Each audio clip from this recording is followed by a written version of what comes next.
The wind howled through the broken windows, sending shivers down my spine as I stepped into the abandoned mental hospital. The air was thick with an eerie silence, broken only by the creaking of rusty hinges and the distant sound of dripping water.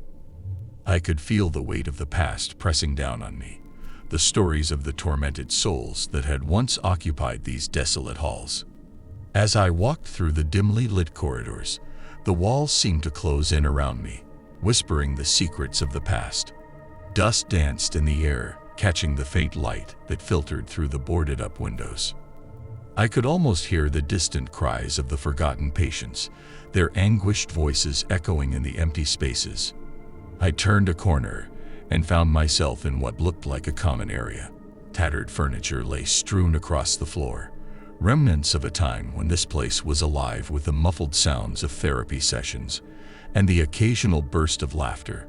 Now, it was a graveyard of memories, each piece of furniture a silent witness to the pain that had once permeated these walls. As I explored further, I stumbled upon a room that seemed to have been untouched by time. A flickering light bulb cast eerie shadows on the peeling wallpaper. The bed in the corner was neatly made, as if waiting for its next occupant. I couldn't shake the feeling that I was being watched, that the ghosts of the past were lingering in the corners, silently observing my every move. Suddenly, a distant sound echoed through the hallways, a soft, mournful wail that sent a chill down my spine. I froze, straining to listen. "Help me," a voice whispered, barely audible. My heart pounded in my chest as I tried to rationalize the sound, telling myself it was just the wind playing tricks on my mind. But the voice persisted, growing louder and more desperate with each passing moment. I followed the haunting sound, my footsteps echoing in the empty corridors. The air grew colder, and a sense of dread enveloped me like a suffocating fog. I reached a door at the end of the hallway, the source of the anguished cries. Hesitating for a moment, I mustered the courage to push it open. The room beyond was bathed in an otherworldly glow, and the air was heavy with a sense of foreboding. In the center of the room stood a figure, their back turned to me. "Why did you leave me?" the voice cried out, sending shivers down my spine. The figure slowly turned around, revealing a face distorted by pain and sorrow. Hollow eyes locked onto mine, and a cold breeze swept through the room. "I didn't leave you," I stammered, my voice barely audible. "I don't even know who you are." The figure's expression twisted into a mask of torment, and they let out a guttural scream that seemed to reverberate through the very foundations of the building. "You abandoned me," they accused, the words hanging in the air like a curse. As the echoes of the scream faded away, the room fell into an oppressive silence. I stumbled backward, my mind racing to make sense of the surreal encounter. The figure continued to stare at me with accusing eyes, a silent plea for understanding etched on their ghostly face. In that moment, I felt an overwhelming sense of sadness and empathy. "I'm sorry," I whispered, my voice breaking. "I don't know what happened here, but I wish I could help." The figure's expression softened, and the room seemed to brighten for a fleeting moment. Then, with a final mournful sigh, the figure dissipated into the shadows, leaving behind an empty room filled with the weight of untold stories. I stumbled out of the hospital, my heart still racing, and the wind outside seemed to carry away the echoes of the past. The abandoned mental hospital loomed behind me, a silent witness to the pain and suffering that had once consumed its halls. As I walked away, I couldn't shake the feeling that, in some small way, I had shared a moment with the tortured souls who had been forgotten in the shadows of that desolate place.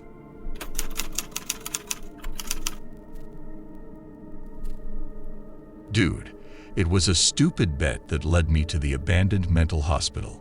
My friends dared me to spend the night there, saying I'd chicken out. But little did I know, this place had a messed up history that went way beyond a spooky night. The moon was throwing shadows like it had something to hide, and the wind whistled through the broken windows like a creepy soundtrack. I pushed open the creaky doors, and a wave of musty air hit me. The place was like a time capsule, stuck in some messed up version of the past. The first room looked like the reception area, but it was more like a graveyard of forgotten paperwork. Flickering lights overhead tried to push back the dark, but they were losing the battle. I could hear my sneakers squeak on the grime-covered floor as I ventured deeper into the asylum. The corridor twisted and turned like a maze, and the shadows played tricks on my eyes. I swear I heard whispers, like the ghosts of the past were sharing secrets I wasn't supposed to know. I shook it off, telling myself it was just my imagination playing tricks. Then, from somewhere deep in the darkness, I heard footsteps. My heart thumped, and I called out, half expecting my friends to jump out and scare the living daylights out of me. But no one answered, just the echo of my own voice bouncing off the walls. A door at the end of the hall seemed to call me. I pushed it open, and the room inside had this weird glow, like moonlight filtered through some ancient sadness. In the center sat an old wheelchair, wheels creaking like it had just rolled in. Finally, someone showed up. A voice whispered. I turned, and there, in the corner, was a figure draped in old hospital robes. Their eyes were hollow, staring at me like they had been waiting for an eternity. "Who are you?" I asked, my voice shaky. "Names don't matter here. What matters is why you came," the figure replied, a cold breeze making the room even creepier. They started spinning tales of lost souls, trapped between worlds, stories of pain, screams that still echoed through the halls, and the kind of sadness that sticks to your skin. I listened, half freaked out, half thrilled by the haunted vibe. "Why are you here?"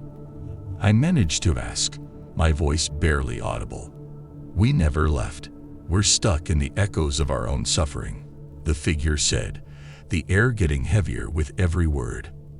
As they spoke, the room blurred, and I saw faces of people who had been through hell in this place. The walls whispered their stories, and I felt like I was drowning in the weight of their pain. Then, things got weird. Shadows twisted, the temperature dropped, and the figure's eyes gleamed like they were channels to another dimension. "They're here," they said, fear dripping from their voice. A cold gust of wind hit me, and the room plunged into darkness. Whispered voices surrounded me, stories overlapping in a haunting chorus. I fumbled for a flashlight, and its beam revealed twisted figures, faces contorted in anguish. "We need your help," one voice pleaded, sending shivers down my spine. It felt like the air crackled with desperation. "I can't help you," I admitted, my voice trembling. "You can, but you must listen," another voice chimed in, each word carrying a lifetime of suffering. So there I was in the dim glow of my flashlight, becoming the confidant of the forgotten. They spoke of mistreatment, wrong diagnosis, and lives lost in the pursuit of sanity. The hospital had become their purgatory, a place where the line between the living and the dead blurred. As the night crawled on, I heard their tales, each more heartbreaking than the last. Some sought closure, others forgiveness. They spoke of the pain that had driven them to the edge and the desperation that had kept them tethered to this forsaken place. With the first light of dawn, the voices faded. The room, once filled with ghostly figures, was now empty. The figure that had guided me stood alone, their eyes reflecting sorrow and gratitude. "Thanks for listening," they whispered, their voice fading like a distant echo. With hesitant steps, I made my way back through the labyrinthine corridors. The sun had fully risen, casting a warm glow on the dilapidated building. As I crossed the threshold, I couldn't shake the feeling that the stories of the forgotten lingered in the air, waiting to be heard by those willing to listen.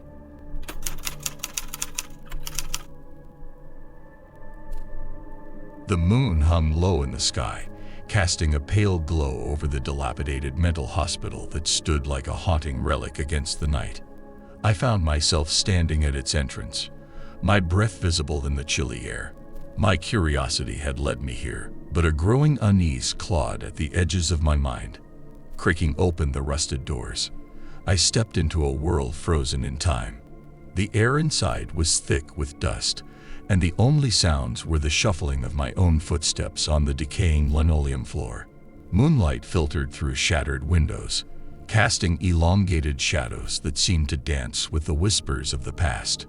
The first room I entered was a reception area, the receptionist's desk covered in a layer of dust. Flickering fluorescent lights overhead struggled to pierce the pervasive darkness.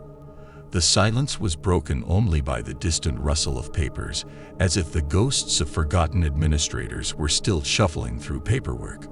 As I ventured deeper, the corridors twisted and turned like a maze. Peeling paint revealed faded murals that once might have brought comfort to troubled minds. Now, they seemed to mock the emptiness that surrounded them. It was then that I heard a distant sound, a soft echo of footsteps that sent a chill down my spine. "Hello," I called out, my voice swallowed by the vast emptiness. The only response was the echo of my own words, hauntingly bouncing off the walls. I pressed on, drawn by an inexplicable force toward the heart of the abandoned asylum. A door at the end of a dimly lit corridor beckoned me forward. Hesitating for a moment, I pushed it open. The room beyond was bathed in an eerie glow, the moonlight filtering through broken blinds. In the center of the room sat an old wheelchair, its wheels creaking as if it had just been disturbed. "I've been waiting for you," a voice whispered, sending a shiver down my spine. I turned, and there, in the corner, stood a figure draped in tattered hospital robes. Hollow eyes stared at me, devoid of any warmth or recognition. "Who are you?" I stammered, my heart pounding in my chest. "Doesn't matter now," the figure replied, a cold breeze sweeping through the room. "I never left this place. None of us did." A chill settled over me as the figure recounted tales of lost souls, trapped between realms. They spoke of the pain that echoed through the halls, the anguished cries that still reverberated in the silence of the night. "Why are you here?" I asked, my voice barely above a whisper. "We all have our reasons," the figure said cryptically. "Some seek redemption, others yearn for release. And then there are those who simply want someone to remember." As the figure spoke, the room seemed to blur with memories not my own. I saw the faces of those who had suffered within these walls, their stories etched into the very fabric of the decaying building. Suddenly, the atmosphere changed.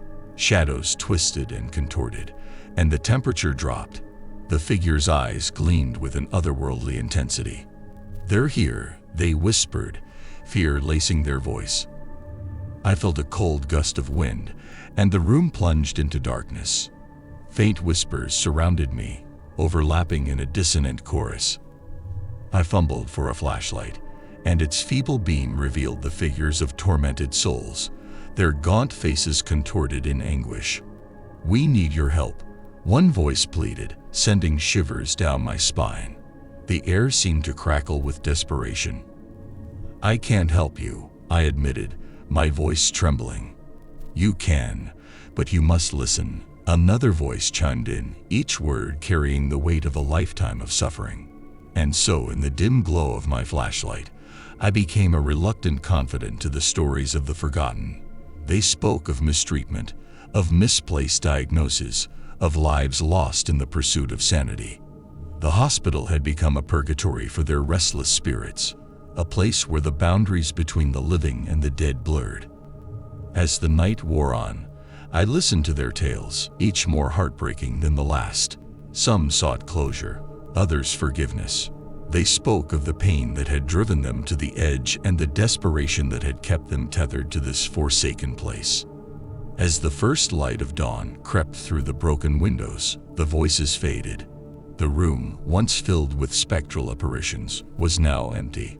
The figure that had guided me stood alone, their eyes reflecting a mix of sorrow and gratitude. "Thank you for listening," they said, their voice a mere whisper. As the first rays of sunlight spilled into the room, the figure dissipated like morning mist. I stood alone, surrounded by the remnants of the abandoned mental hospital. The weight of the stories I had heard clung to the air, a reminder of the pain that had permeated these walls.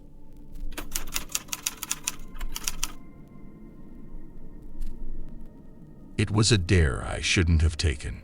My buddies, always trying to one-up each other, convinced me to spend the night in the abandoned mental hospital on the outskirts of town. I chuckled nervously as we approached the decrepit building. The moon was hiding behind clouds, leaving us with just the weak glow of the streetlights to guide our way. The place loomed ahead like a dark secret, windows shattered, and the wind howling through the broken panes. The creaky gate screamed as we pushed it open, making me jump. Laughter echoed among my friends, but as the heavy door groaned open, a sense of foreboding settled over me. I stepped into the dimly lit hallway, my flashlight cutting through the thick shadows. Dust hung in the air like cobwebs, and the silence was unsettling. We wandered through the maze of empty rooms, the air thick with the musty smell of abandonment. As we explored, my friends joked about ghosts and haunted spirits, but I couldn't shake the feeling that we were trespassing in a place that held a lot more than just spooky stories. The walls seemed to absorb the whispers of the past, and every step echoed like a distant heartbeat. I found an old patient room, the bed still made with sterile precision. The metal frame looked more like a relic from a bygone era. I couldn't help but wonder about the people who had once called this place home, their struggles, their pain. We moved deeper into the hospital, and the atmosphere grew heavier. The flickering lights overhead cast eerie shadows on the peeling wallpaper. The air became colder, and I caught glimpses of movement out of the corner of my eye. But when I turned, there was nothing there. As we approached the center of the building, the heart of its haunting history, an unsettling silence fell upon us. My friends, sensing the shift, grew quieter. A chill ran down my spine as we entered a large room. Broken furniture lay scattered, a stark contrast to the sterile surroundings I'd seen earlier. A distant sound caught our attention. A soft, haunting melody seemed to float through the air. We exchanged puzzled glances as we followed the sound. The melody led us to an old piano in a corner, its keys untouched for years. And yet, the music persisted, sending shivers down our spines. "What the hell is that?" one of my friends whispered, his voice barely audible over the spectral tune. I approached the piano, my heart pounding. Without anyone touching it, the keys moved as if played by unseen hands. The room felt charged with an energy I couldn't comprehend.